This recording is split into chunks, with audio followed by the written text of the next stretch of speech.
Muy buenas noches amigos y bienvenidos a una edición más de Enfoque. La Hermandad Obrera de Acción Católica está presente en 38 diócesis españolas, también en la diócesis de Toledo. Quizás su cara más representativa es su presidente, Pepe Martín Alguacil, pero él ha hecho posible que hoy hablemos con dirigentes nacionales de la OAC que están aquí en nuestro Enfoque. Vemos nuestro vídeo. El ser y misión de la Hermandad Obrera de Acción Católica es la evangelización del mundo obrero y del trabajo, siendo mundo obrero dentro de la Iglesia y siendo Iglesia dentro del mundo obrero. Esto es, ser la Acción Católica encargada de promover, animar, desarrollar la pastoral obrera, anunciando a Jesucristo como la auténtica propuesta de liberación para el mundo obrero y en especial para el mundo obrero empobrecido. Una actividad destacada de esta pastoral ha sido poner en marcha y participar plenamente de la iniciativa Iglesia por el Trabajo Decente, que si bien está activa de forma permanente, encuentra su mayor punto de visibilidad en la celebración cada 7 de octubre de la Jornada Mundial por el Trabajo Decente. La OAC está presente en 38 diócesis de España y para su funcionamiento se dota de unos órganos de corresponsabilidad, entre los que se encuentran la Comisión Permanente formada por 6 personas elegidas por un periodo de 4 años. Ellos son los encargados de poner en marcha las tareas que, en orden a la evangelización, se aprueban en el órgano decisorio, que es la Asamblea General, que en la actualidad se celebra cada 6 años.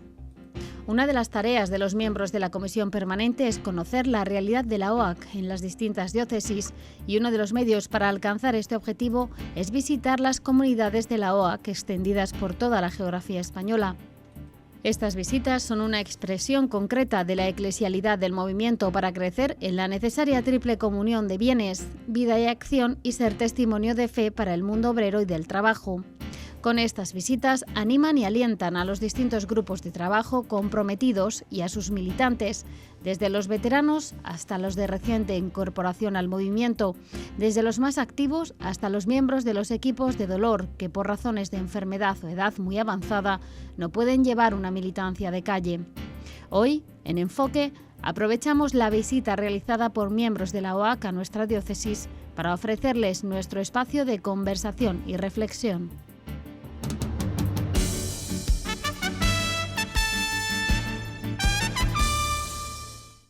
Bueno, pues hemos visto en nuestro vídeo y comentábamos con los invitados que una de esas iniciativas, Iglesia por el Trabajo Decente, que bueno, que fuimos testigos de cómo nacía, está calando y desde luego que va a ser objeto de nuestra conversación. Lo primero que hay que hacer es presentar a nuestros invitados. Paco Álamo, responsable de animación y compromiso y de Relaciones Internacionales. Buenas noches. Buenas noches, Ana. Bienvenido a Toledo, bienvenido a esta diócesis que es tu casa. Muchas gracias. Y bueno, vamos a compartir este tiempo de conversación. Paco se estrena en este plató, no así Teresa García, que es responsable de difusión y comunicaciones, con quien ya tuvimos la suerte de hablar hace un tiempo. Sí. Buenas noches, Teresa. Hola, buenas noches, Ana. Bueno, digamos que aquí el novato es Paco, ¿no? Pero no le vamos a hacer ninguna novatada. No. Bueno, no. de momento. Y Pepe Martín Alguacil, que ha sido el facilitador de este programa, a quien se lo agradecemos, porque la verdad es que siempre que le pedimos algo, pues acude raudo y veloz. Pepe, buenas noches. Buenas noches, Ana. Bueno, vamos a explicar que la presencia de estos dos responsables nacionales de la OAC en Toledo y que nosotros hemos aprovechado gracias a la eficacia de Pepe, responde a lo que es vuestra forma interna de trabajar, ¿no? Bueno, pues tener a los miembros de OAC repartidos por todas las diócesis, comunicados, informados y haceros presente, ¿no?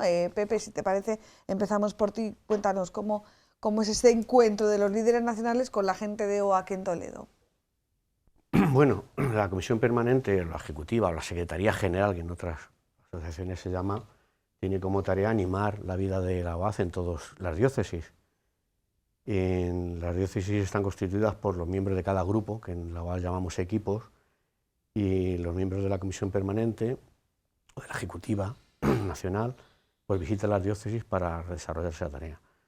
En concreto, normalmente el esquema es visitar cada uno de los equipos que constituyen la OAC diocesana, una visita al pastor diocesano, al obispo diocesano, y también si hay alguna otra experiencia que presentar a los miembros de la permanente, pues también se les invita. Nos vamos a ver esta tarde los 2 equipos que formamos la diócesis de Toledo, que constituimos la OAC de Toledo. La visita a nuestro obispo no ha sido posible por razones de agenda de don Braulio, pero vamos, abiertos a que, como están cerquita, viven en Madrid, poder venir claro en otra que ocasión.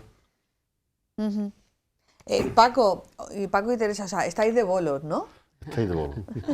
Y para mí además es la primera vez que piso esta tierra de Toledo, no la conocía. Sí, no porque tú llevas muy poquito tiempo, placer. ¿no? Sí, yo llevo desde septiembre, sí, yo soy nuevo en esta responsabilidad, ¿no? Nuevo en la OAC, entiendo que no. No, en la OAC no es nuevo. Veréis la edad, que no tengo ahora 18, pero bueno, estoy muy orgulloso de tener la edad que tengo, ¿no? Para mí es un privilegio, ¿no? Es decir, porque no solamente era acercarme a una diócesis, conocer en este caso Toledo, que no la he conocido, y bueno, sino es conocer a los militantes. Entonces, esa sensación es muy importante, ¿no? Y el reto segundo yo creo que es mucho más complicado, ¿no? Cómo nosotros intentamos en la presencia de Teri y mía decir que, bueno, que es la OAS la que intenta acompañar vuestro proceso, el reto que tenemos, ¿no? De la misión de llevar esa buena noticia de Jesús al mundo del trabajo, ¿no? ¿Cómo entraste tú en la OAC? Pues mira, yo, entre comillas, una vocación tardía, ¿no? Yo entré tarde, con 26 años creo que entré yo en la OAS, ¿no? Yo no era una persona, entre comillas, muy religiosa, yo vengo del mundo, entre comillas, venía del mundo del compromiso pacifista, era objetor de conciencia, empezaba a trabajar y me metí en la labor sindical, entonces tenía el gusanillo de la fe, ¿no? Entonces, pues bueno, descubre que muchos amigos míos que estaban un poquito metidos en este ambiente de la fe, pues llega un momento en que dejan la fe y se dedican al compromiso, ¿no? Y una serie de gente que estamos ahí que teníamos ese gusanillo. Y un día, pues bueno, yendo a una parroquia de un barrio periférico de Huelva, asistimos a unas jornadas, a un curso, se llamaba en aquel entonces Fe y Cultura, y para nosotros fue un fogonazo. Es decir, entendíamos que ahí se producía la síntesis, ¿no? Se puede ser creyente y se puede compartir, pues bueno, el compromiso con las organizaciones sociales y políticas, ¿no? Y desde entonces, desde el año 83, pues formo parte de lo que la OAC. Fíjate que estamos en un tiempo en que los blancos y los negros cada vez están más separados, ¿no? Tú, de hecho, lo has dicho, ¿no? Fe y compromiso político, compromiso social, parece que no podían de la mano, o estás en un lado o estás en otro. La OAC responde a ese camino, os encuentra un hueco para vosotros, pero vosotros pensáis que desde fuera se entiende que pues se puede estar en los dos lados, o hace falta pedagogía, Paco. Yo creo que hace falta algo de pedagogía, pero eso es una realidad. Es decir, yo creo que el problema ya no lo plantea, yo digo en plan cachondeo, entre comillas, el gerente. El gerente no se muere jugando armú en una taberna de Cafarnaúm, sino que se lo cepillan. Se lo cepillan por algo, ¿no? Entonces, verdad, muchas veces vivimos esa doble sensación. Nos sentimos muchas veces huérfanos en la iglesia y nos sentimos ignorados cuando estamos en el sindicato. En el sindicato nos dicen, a ver si progresáis, eso es una antigüedad. Y hay como un cliché de lo que es la iglesia. Y muchas veces la iglesia nos cuesta trabajo entendernos. Pero bueno, yo creo que eso es una parte consustancial a nuestro compromiso y a nuestro ser. Nadie dijo que esto iba a ser fácil, ¿no? Nadie dijo que iba a ser fácil. Y como al gerente tampoco se lo pusieron fácil, ¿no? No se lo pusieron fácil. Esto tiene que venir, Pepe, tiene que venir uno de Huelva a explicarlo así, ¿eh? Es genio andaluz, no se puede evitar. Yo creo que es un poco bárbaro la expresión, pero bueno, por nuestra seriedad castellana, ¿no? Pero yo creo que se agradece también ese aire fresco. Bueno, cuéntanos cómo organizáis este tipo de encuentros y cuáles son las perspectivas con las que venís, Teresa. Bueno, pues este tipo de encuentro y las perspectivas son las mismas, ¿vale? Las perspectivas es, como ha dicho Paco, ese acompañamiento, ¿no? Ese acompañamiento que se quiere hacer a las diócesis, pues en ese caminar que tienen, ¿no? Porque aunque la misión es única de la Iglesia y la OAC tiene su particularidad como acción católica que está en el mundo obrero, pues cada diócesis tiene su peculiaridad, ¿no? Y entonces pues intentamos pues acompañarlos, escuchar, ¿no? Nuestra misión también es escuchar pues esas dificultades que día a día nos surgen, orientar si podemos, que realmente lo que queremos es escuchar, hablar, comunicar las cosas y eso es nuestra labor aquí. Aquí. Saber hacerles sentir que estamos ahí, que estamos en compañía, que somos comunidad, ¿vale? Fortalecer el sentido de la comunidad. Digamos que tenéis un enfoque en clave interna, vosotros con los militantes de la OAC, en este caso de la Archidiócesis de Toledo, focalizados en Toledo y en Talavera de la Reina, y luego con un enfoque externo de cara a cómo se mueve la OAC en el mundo del trabajo, cómo llega a diferentes cuestiones. ¿Encontráis muchas diferencias entre las diócesis, entre territorios autonómicos, por emplear ese lenguaje? Por ejemplo, ¿la realidad laboral que tiene la ciudad de Toledo es parecida a la que tú conoces más, a la de Valencia, o a la que tú seguro que conoces mucho más que la de Huelva? Yo es la primera visita que hago, pero por lo que tenemos con otros encuentros hay algo que atraviesa a esa realidad, con toda la diferencia, que puede variar el tipo de industria, puede variar el tipo de empresa, pero hay algo que atraviesa toda esa realidad, y es cómo se concibe a la persona en ese proceso de trabajo, ¿no? Nosotros, ¿qué aportamos? Lo que decimos cuando planteamos todo el tema de la iniciativa. El problema no es que haya malas condiciones de trabajo, hay malas condiciones para poder ser persona.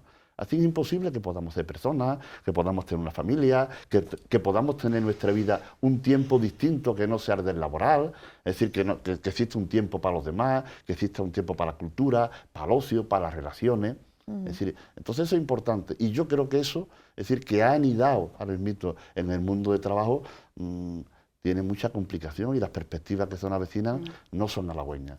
O sea, que digamos que tenemos un denominador común independientemente qué sector sea más pujante en unas comunidades, en unos territorios que en otros, ¿no? Que es que cada vez las condiciones de precariedad, como decía Paco muy bien dicho, de ser persona, son más complicadas en el mundo del trabajo. Sí. Eso es un denominador común a toda España, ¿no? Sí, sí, igual, claro, nuestra misión es estar en el mundo del trabajo, ¿no? El mensaje de la pastoral del trabajo. Entonces, eso implica todas las situaciones. Es verdad que, como tú bien has dicho antes, pues según la zona, pues eso está más en un sector que en otro. O también porque hay sectores más mayores, ¿sabes? O bien porque la juventud está más implicada. Pero la visión que queremos es que concienciar, ¿no? Concienciar que el trabajo es una cosa fundamental para la persona, para la evolución de la persona, para el ser de la persona, ¿no? Porque eso va a permitir hacer planes de vida, va a permitir a los jóvenes poder mirar al futuro, va a permitir que tú te puedas socializar, que puedas implicarte en la sociedad y en su funcionamiento, va a permitir que las familias puedan sentirse unidas y puedan caminar al mismo ton, que no los padres tengan que salir a trabajar y los hijos sean solamente las buenas noches y los buenos días. Va a permitir toda una serie de cosas que va a hacer que la persona vaya realizándose, ¿no? Poco a poco, y se sienta ahí formada. Esto entronca directamente con mucho de lo que se defiende en esa iniciativa Iglesia por el Trabajo Decente que hemos celebrado el pasado 7 de octubre, que podemos decir que en esta casa siempre la hemos tenido, ¿verdad, Pepe?, como referencia, y que bueno, ahora con la perspectiva de unos cuantos años que han pasado, vemos que la iniciativa se va consolidando, tiene cada vez más entidades que se unen a esa iniciativa y que bueno, podemos decir que somos testigos, ¿no?, de cómo ha crecido. Cuando se habla de un trabajo decente, Paco, ¿de qué se habla? Bueno, un trabajo decente se puede simplificar, con 3 palabras se le puede poner mucho adjetivo, ¿no? Yo creo que otras veces, yo pongo siempre un ejemplo que es, entre comillas, muy tonto, pero creo que nos puede ayudar a entender el tema. Trabajo decente es un trabajo que nos permita ser personas. Nosotros el ser persona lo hacemos referencia a cómo nos muestra Jesús que es ser persona, ¿no? Entonces, el trabajo decente es aquel que permita eso, ¿no? Igual que el ejemplo que yo pongo siempre es muy tonto, pero me vale, ¿no? Es decir, el tema es decir, ¿qué es una comida decente? Una comida decente es aquella comida y aquella bebida que le permita a la persona crecer y desarrollarse biológicamente. ¿Qué es lo que pasa? Que ante la situación del trabajo, el apellido se ha perdido y ya lo importante es el trabajo, y puede ser precario o decente, pero lo importante es el trabajo. Yo del sector que vengo, lo cuento siempre, es diálogo con mis compañeros. Bueno, tío, menos esto que nada, Paco. Es que llevo 3 meses parado, le va a poner pega al trabajo. Claro, Entonces, cuando pierde el apellido ese trabajo, es un problema. Sí, cuando una persona que tiene hambre dice, mira, pues te da el contenedor, te come los restos o bebe del charco. Menos eso que nada. Pero es verdad que esa comida y esa bebida, es decir, está determinando el crecimiento de la persona. Este tipo de trabajo que tenemos está determinándolo de tal forma que yo creo que está convertido en un problema antropológico. Nos parece que eso es lo normal. Y eso es el tema del trabajo. Porque no se trabaja en función de la persona, se trabaja en función de un sistema que se come a la persona, se come al sistema medioambiental, se come las relaciones, entonces estamos construyendo una auténtica barbaridad, ¿no? Entonces, eso hay que pelearlo, eso hay que lucharlo, porque luego además le podemos poner rostro. Yo le pongo rostro a mis hijos, le pongo rostro a mis vecinos, en mis sobrinos. Es decir, que no es que me tengo que inventar, que no te... ¿Qué es el Crohn? Trata un especialista que te diga qué es esa enfermedad, cómo se produce, ¿no? Le podemos poner rostro, y cuando le pones rostro, entonces un poco dice, hombre, es una tarea. Pero además nosotros decimos que ese compromiso que nosotros intentamos animar no es solamente realizar una tarea, es la manera que tenemos a las personas de hacernos humanos. Si nos humanizamos, humanizando. Entonces, eso es grande. Y yo creo que eso lo tenemos, porque vivimos casi de forma automática, Ana. Nos han puesto y vamos automáticos a los sitios, no nos paramos, no nos miramos. Entonces tenemos que pensar que eso está dejando, según el Papa, a gente que ya no cuentan. Los descartes. Los descartes, no cuentan ni para producir ni para consumir. Entonces y hablamos de aquí, de nuestro primer mundo. No te quiero decir nada cuando hablamos del trabajo en Kenia, en Tanzania, en Haití, en los países del Índico. Joder. Cuando decimos que esto es precariedad, entonces lo nuestro, ¿qué es? ¿Qué es lo nuestro? Claro, sí, sí, no, que en ocasiones, pero es la misma combinación. A ti te dicen, pero bueno, pero es que es un trabajo, 3 meses en paro o 6 meses, pero es un trabajo. Y si nosotros comparamos nuestras condiciones de trabajo con las condiciones de esos países, dice, bueno, es que es el único trabajo que tienen. Hay que cambiar un poco el lenguaje o no dejarse seducir por algunos tipos de lenguaje, ¿no? Por ejemplo, de actitudes. Ya me pagan mal, no respetan un horario, no tengo conciliación, me llaman a las 10 de la noche para decirme mañana tienes que estar aquí a las 8 de la mañana, pero es que es un trabajo y es que no tengo otra alternativa. Ya, pero es difícil, como bien has dicho, en esas situaciones tan precarias y tan al límite, poder acceder, ¿no? a decir, bueno, pues yo lo que quiero es un trabajo decente, y es lo que está pasando ahora. Que esa indecente precariedad, que es en lo que nos hemos querido un poquito centrar en la ITD, en la iniciativa Iglesia por el Trabajo Decente, es ver que hay situaciones que esto nos está llevando, ¿no? Toda esta precariedad tan injusta, tan indecente, porque es indecente, nos está llevando a eso, a no tener que decir, pero bueno, este trabajo lo puedo hacer. No, es que lo tengo que hacer porque es vital para seguir subsistiendo. Y si no lo hago yo, tengo a 30 en la puerta esperando. Estoy subsistiendo, claro. Pero Francisco también nos dice, ¿no? Nos dice que el trabajo humano es una prioridad para la persona y para la persona cristiana. O sea, que tenemos que estar ahí. En ITD también queremos resaltar eso, ¿no? Y queremos que se haga el objetivo desde hace ya 5 años, es esa reflexión dentro de la Iglesia, porque queremos ser iglesia y queremos ser iglesia en la pastoral obrera, o sea, que queremos que sea de toda la Iglesia. Por eso también esta iniciativa de movimientos de Iglesia, ¿no? Y que somos tan diferentes unas de otras, pero que nos tiene que unir un mismo común, que es el mensaje de Jesús, el mensaje de liberación que nos lleva, ¿no? Otras veces, Pepe, también cuando hemos hablado de Iglesia por el Trabajo Decente, hemos hablado, por ejemplo, de la precariedad laboral, que en ocasiones también provoca mortalidad en el trabajo. Es un tema que, por ejemplo, nuestro arzobispo, don Pablo Rodríguez Plaza, tiene una especial sensibilidad, sí. sin que esto genere una comparación que alguien pueda entender por el mal sentido. Sí que es verdad que en nuestro obispo hemos notado, ¿verdad, Pepe?, mucha sensibilidad contra las muertes en el ámbito laboral. Y cercanía. Y cercanía, ¿no? Personas que han tenido esa situación, familiares de ellos, sí. Yo recuerdo un encuentro que hubo con la Asociación de Víctimas de Accidentes Laborales de Toledo, Ujú. y ellos agradecieron mucho que el obispo fuera receptivo a sus peticiones y a que conociera la situación, ¿no? Decía Paco que el trabajo docente es el que nos hace desarrollarnos como personas. Claro, el trabajo docente sería aquel también que pondría unas condiciones tales que evitaría los accidentes laborales, evitaría que se pudieran contraer enfermedades profesionales, pero también es el trabajo docente el que garantiza que haya una serie de derechos sociales vinculados a ese trabajo. Y dentro de eso pues está el derecho al descanso, el derecho a percibir una pensión cuando uno ya no tiene capacidad de trabajar, que se respeten los derechos de reunión, de defensa de sus intereses, que haya posibilidad de tener representantes sindicales,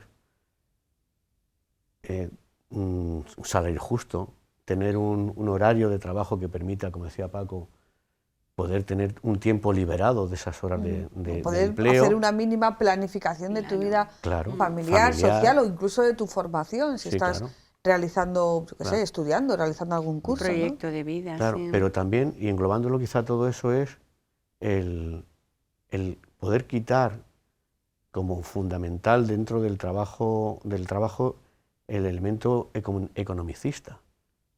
Ujú. Nadie, o casi nadie, se plantea, porque no se le ha dado oportunidad, porque nos han hecho así, que fundamentalmente el trabajo es para desarrollarnos como personas, sea bajo la fórmula de empleo o de trabajo. Y también, desde un punto de vista de la antropología cristiana, sentirnos colaboradores de la obra creadora de Dios. La creación no está concluida. Y ahí sigue el hombre, la mujer, que trabajan construyendo creación también, ¿no? O destrozando. O destrozándola, claro. Ujú. Entonces, ese elemento economicista que atraviesa la realidad del trabajo es muy dura, porque al final lo que nos hace son ser productores consumidores. Hay mucha gente que lo único que pretende con su trabajo, con su empleo, es obtener unos medios económicos para poder consumir. Claro. La mayoría de las veces consumir los bienes necesarios que necesita para desarrollarse, pero también como sistema capitalista, el sistema de producción y consumo que tenemos, lo que pretende es que seamos simplemente productores consumidores, a veces genera una serie de necesidades que no son propiamente humanas, pero que nos las pone como necesidades perentorias para poder así consumir. Todo aquello que hace que la persona no sea en el trabajo sujeto, protagonista, que pueda realizar el trabajo desarrollando la vocación a la que es llamado, pues podemos decir que no es trabajo decente. Aunque se gane mucho, por ejemplo. Aunque se gane mucho también. Pensamos que siempre el trabajo no decente es pues el trabajo mal pagado, el trabajo en el que no se te respetan los horarios, no. También puedes ganar mucho dinero y realmente no estar aportando nada a tu desarrollo como persona y al desarrollo de la sociedad, Paco. Pero yo creo que eso además es otra de las perversiones que ha metido el sistema en nosotros mismos. Es decir, que la dignidad la hemos asociado al dinero. Es decir, yo soy más dignamente tratado en la medida, es decir, que gano más dinero. Ha habido un proceso en el movimiento obrero donde había que reclamar unas condiciones dignas, salariales y demás. Pero fijaros bien, ahondando en lo que decía Pepe, hemos dado un dato más. Evidentemente, cuando una persona deja lo más sagrado que tiene, que es su vida, en el trabajo, estamos diciendo que es lo máximo. Pero fijaros bien, los datos hablan ya en España de la población activa. Y a mí no me gusta reducir este número, no sé si un 12,9, un 13% de gente que está trabajando y vive en la extrema pobreza. Sí. Es decir, que ya ha conseguido Eso lo un dice trabajo... Lo dice muy bien el informe FOESA. Ya Efectivamente. trabajar no te garantiza salir de la pobreza. Efectivamente, no te la garantiza. Entonces, pues bueno, entonces, ¿qué estamos haciendo, no? En la conferencia 108 de la OIT, una de las cosas que dice, bueno, en el año me parece 2030, 2040, no sé qué, habrá 300 millones de personas en la extrema pobreza trabajando. ¿Qué estamos haciendo? Si la gente trabajará o no trabajará. Es decir, le llamaremos renta básica, yo no sé, pero hay una cosa que la gente necesita hacer para poder vivir. Necesita un techo, necesita comer, necesita vivir, necesita relacionarse. Si le quitamos eso, estamos construyendo un monstruo, estamos construyendo una sociedad donde sobramos muchísima gente. Entonces, claro, eso lo tenemos que trastocar. Dice, ¿y cómo se hace eso? Pues yo creo que además eso tenemos que hacerlo con mucha humildad porque ya está inventado. ¿Cómo que está inventado? Es decir, habrá trabajo decente cuando haya sociedad decente. ¿Y cuándo hay sociedad decente?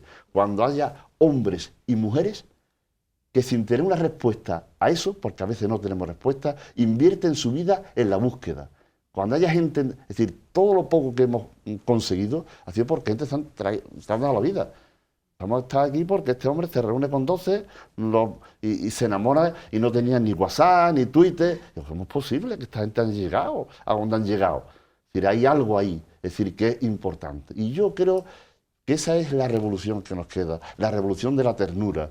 Yo digo siempre, pensando en mí, yo cuando digo, a mí no me sorprende que Dios me quiera, digo, joder, lo mínimo que tienes que hacer es quererme, para eso me ha creado, ¿no?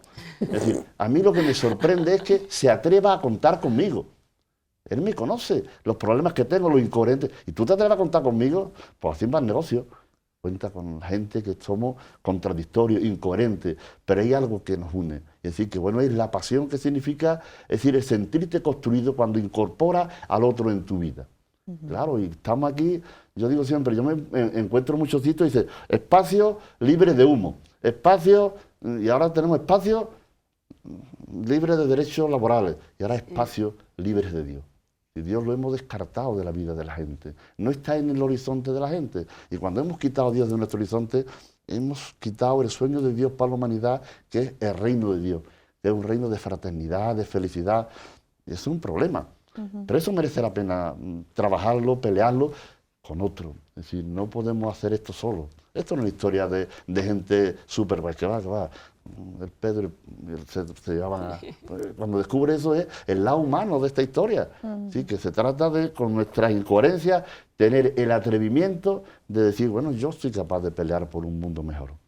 Y merece la pena. Sí, ese espíritu, ese ¿no? espíritu Ese es el que queremos llevar ahí, el que ITD intenta transmitir. ¿no? Bueno, yo creo que vuestras reuniones, Pepe, son unas cargapilas, ¿no? Para la gente, ¿no? Las reuniones de los equipos son totalmente necesarias e indispensables para los oacistas. Cuando no tenemos la reunión parece que nos falta el aire para que respiramos, ¿no? Porque no es una formación de saberes lo que hacemos en las reuniones de equipo, que normalmente se dedican a un desarrollo de la persona, una formación humana y cristiana, una formación militante obrera. Pero no solo eso, porque tenemos espacios para la oración, tenemos espacios para poder comunicar la vida que cada uno llevamos, donde formulamos compromisos para realizar en la semana en el espacio que tercia entre una reunión y la otra. De tal forma que sí, que es una de las principales tareas de la base es la formación de personas. Nosotros en un lenguaje que ahora parece que está trasnochado, de militantes obreros cristianos, ¿no? Y la formación de militantes obreros cristianos no se puede hacer si no es con constancia en las reuniones, donde uno se prepara en casa primero el material que va a llevar a la reunión, donde luego eso se pone en común. Y ya no es lo que uno ha reflexionado y ha pensado y ha rezado, sino que es lo que el equipo pone en común y lo que el equipo se plantea para hacer en orden a la evangelización. Y el paso siguiente es abrir las puertas, como en Pentecostés, y salir afuera. Claro. Y salir no solamente a los que sabemos que nos van a recibir con una sonrisa, sino salir a aquellos, perdón, que le decían a Paco, tú estás un poquito trasnochado, tienes que evolucionar.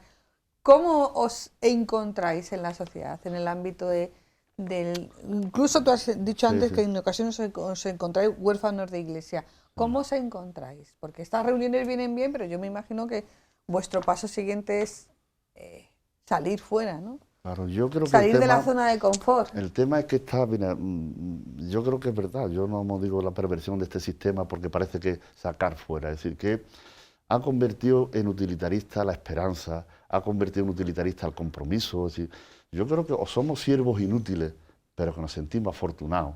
Entonces nuestra esperanza no consiste en que por aquello que yo peleé va a ser mañana realidad. Y yo creo que la esperanza la tenemos que traducir, que lo que hacemos tiene sentido independientemente de lo que salga. Entonces, eso es lo que te mantiene trabajando. Si tú le encuentras sentido, te sientes realizado, porque te ayuda a relacionarte, te ayuda... Entonces, los resultados vendrán pues cuando el gerente, como digo yo, cuando Dios quiera que esto sea. A nosotros nos pide, tú siembra, que ya yo veré cuándo cosecho y cuándo... Y esa es la tarea que tenemos. Pero es una tarea que yo creo que es lenta, porque esto no está... Llevamos muchos años peleando por esto. Y la sensación que tenemos es decir, que el desarrollo económico, donde hemos puesto nosotros en el altar a Dios, se está comiendo a las personas, se está comiendo a la naturaleza y no, los resultados no van bien. Si dijera, mira, es que cuando el desarrollo económico va bien en España, cuando la época que decía que iba bien económicamente, ya el informe fue ese de cuidado, que los pobres son más pobres. Pues claro, algo estamos haciendo mal, si estamos descartando a personas, si estamos dejando, si el costo de esto es... Entonces, ahí hay que pelearlo. ¿Y que entiende contradicción? Pues claro que hay muchas contradicciones. ¿Por qué? Porque aquí se nos vende lo útil, nos han quitado tiempo. Es decir, ahora tú ves con los WhatsApp que tienes que responder a momentos. Y la capacidad de pensar, y la capacidad nos están quitando. Entonces, eso requiere un tiempo, requiere un espacio y requiere una compañía. Claro, y esto no lo podemos hacer con cara de vinagre, que ahí no se apunta ni en nano. Es decir, esto hay que hacerlo porque, es decir, y que la alegría no está contento. La alegría es encontrar el sentido a lo que hacemos, a los sufrimientos, a los fracasos.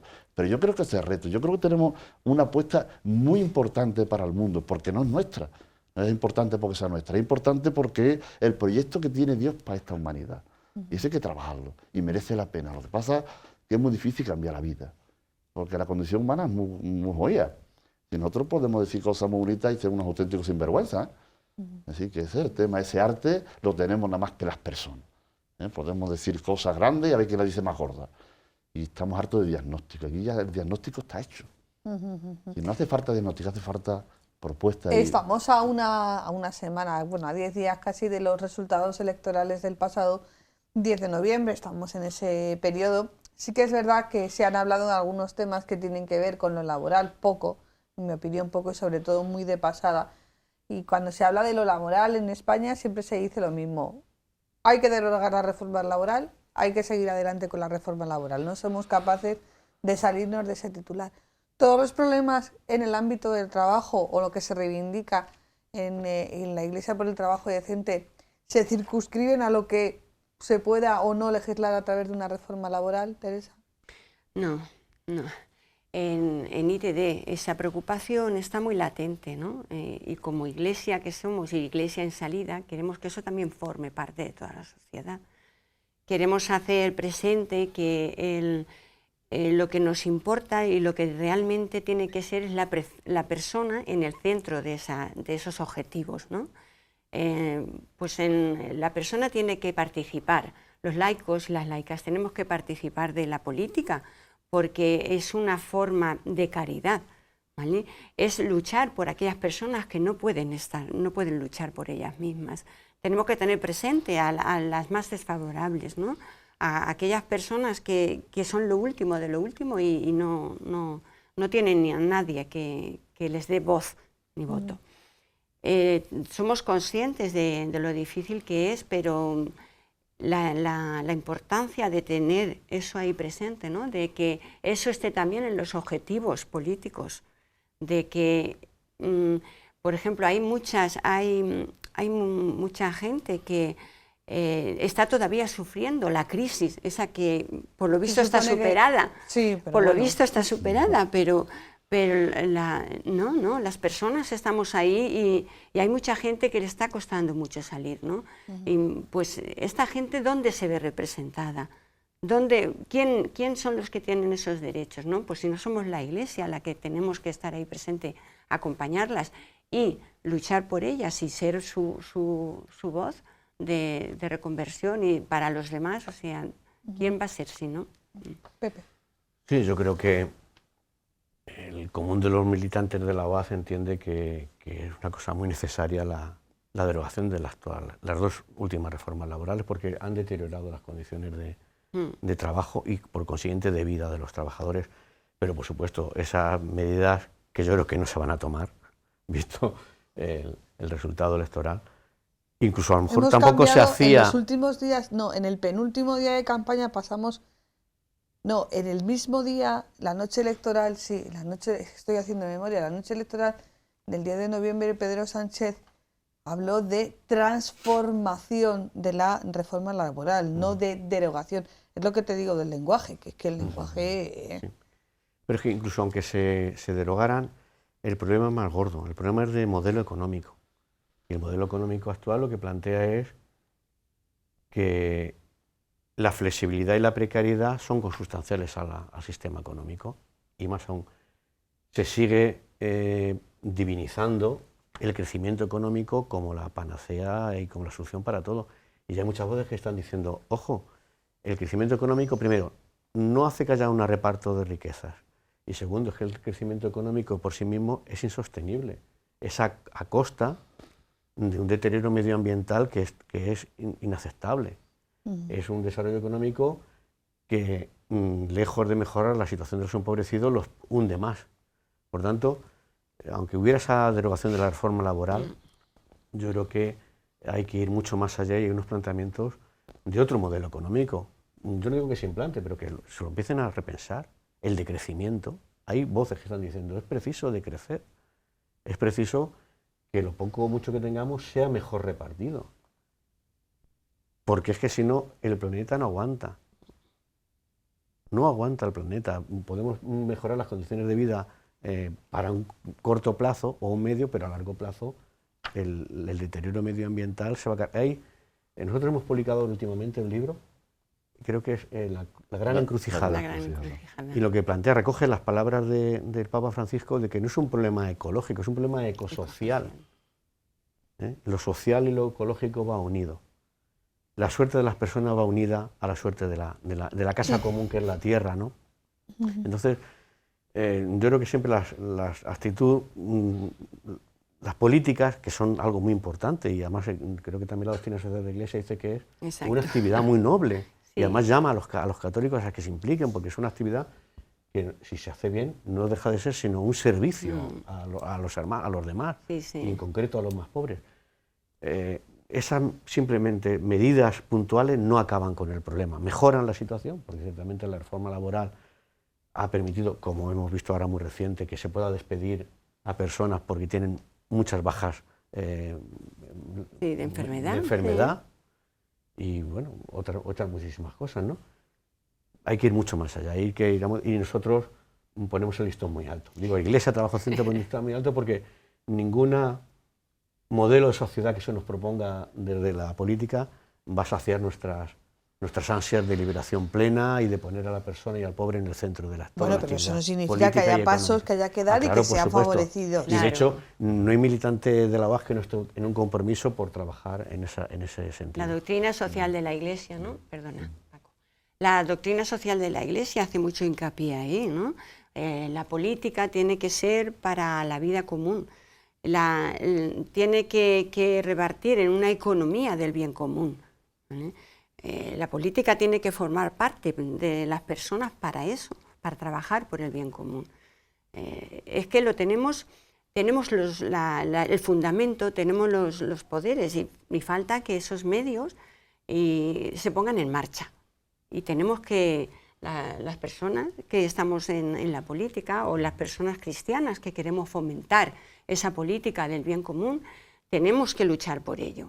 Aunque sea difícil, aunque sean altas miras, ¿sabes? Tenemos que hacernos oír, tenemos que ser iglesia en salida.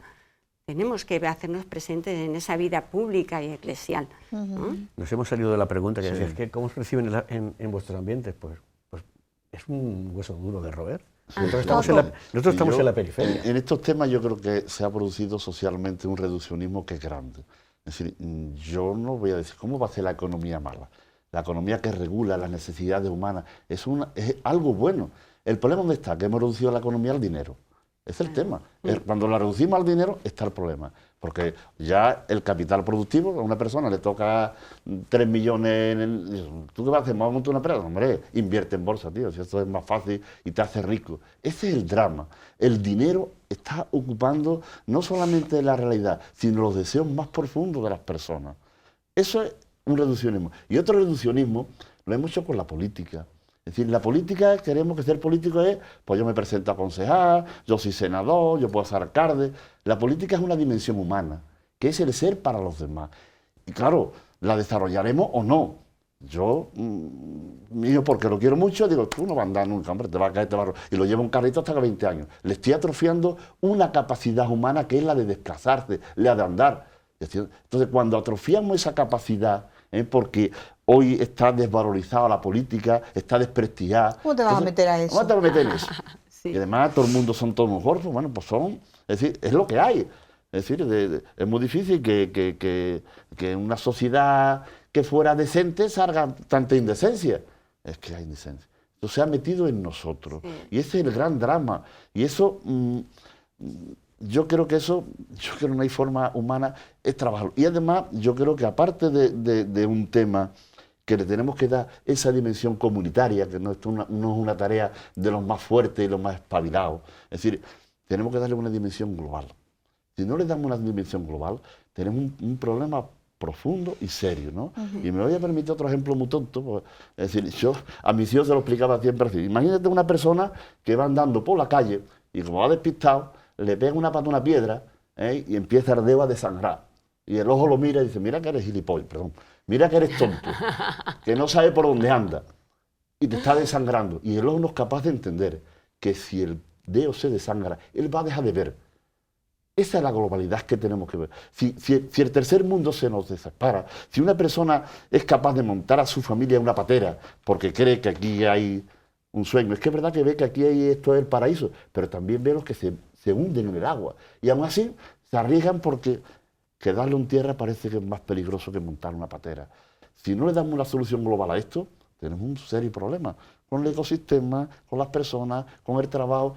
Entonces, claro, estamos construyendo que esto es ya una metástasis.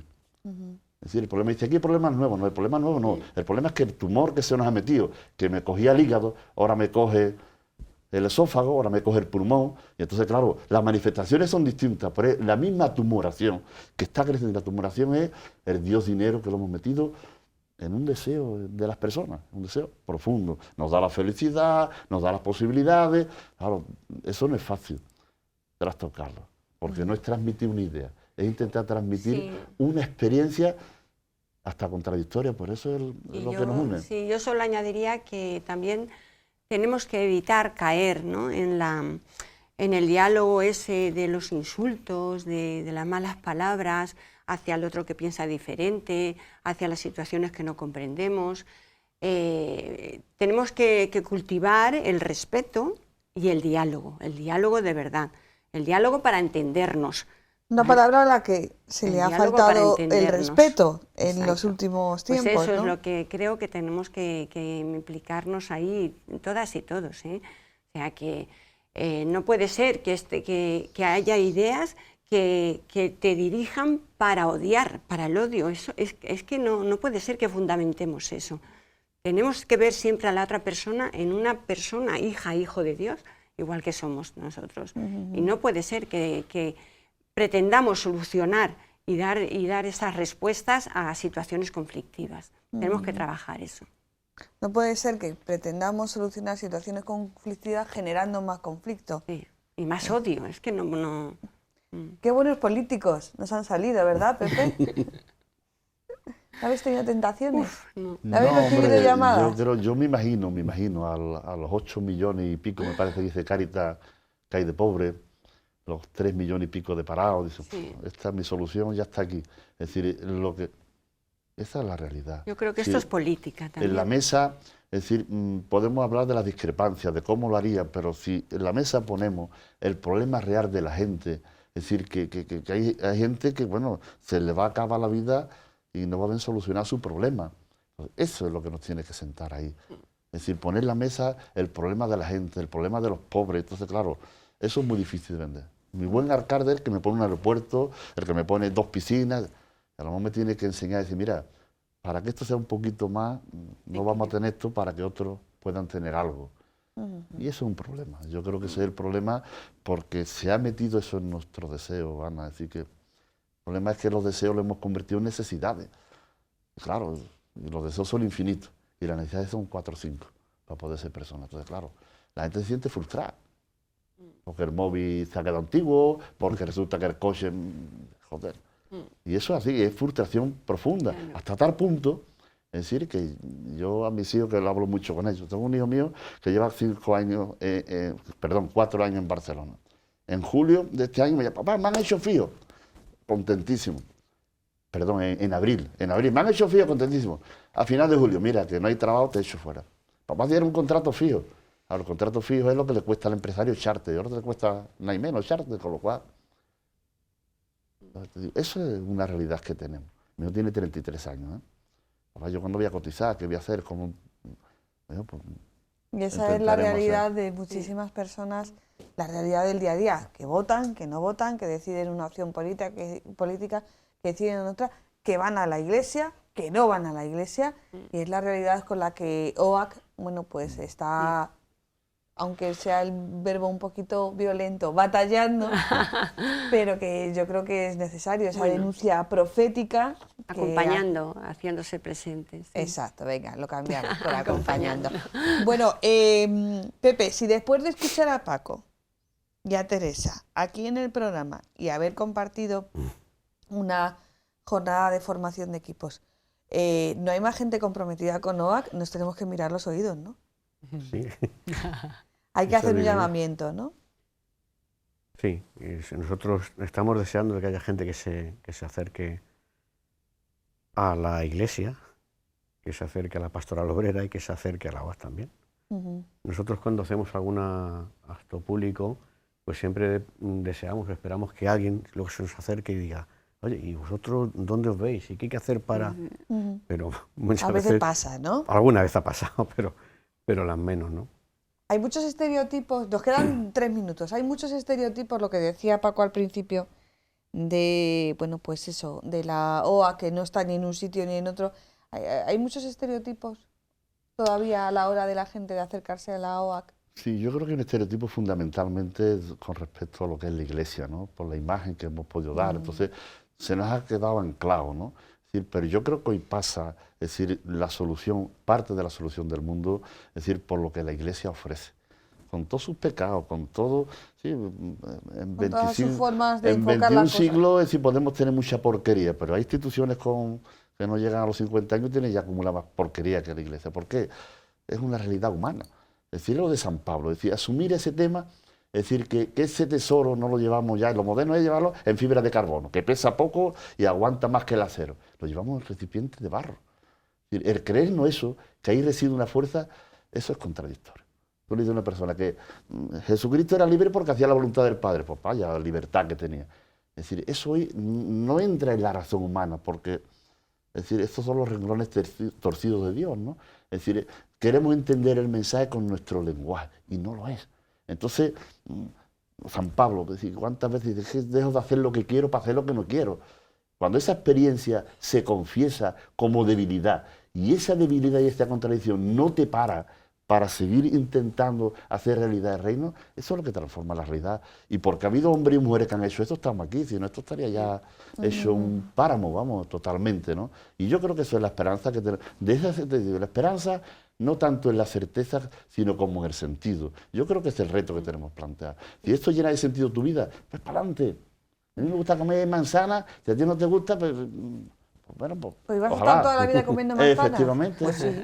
Comamos lo que aquello que no. Rovirosa decía que no era tanto el número, sino la calidad de los que decidían entregar su vida en favor del mundo obrero y de los pobres. Por amor, por corresponder al amor recibido de Dios, ¿no? Entonces, a nosotros nos preocupa sobre todo porque, bueno, es una forma de seguir manteniendo esta realidad en la diócesis, ¿no? Nosotros, cuantas más personas se acerquen a la OAC, mejor, pero claro, pues sabiendo que se acercan para un proceso de un acompañamiento, seguir creciendo como cristianos, que ese ir creciendo le va a llevar a una vida dedicada a los demás, y por otra parte la única forma que hemos descubierto la OAC, que es desarrollarse como personas, entregándose su vida por los demás, y es verdad que manteniendo esa doble fidelidad a Jesucristo dentro de la Iglesia y al mundo obrero, dentro de sus contradicciones.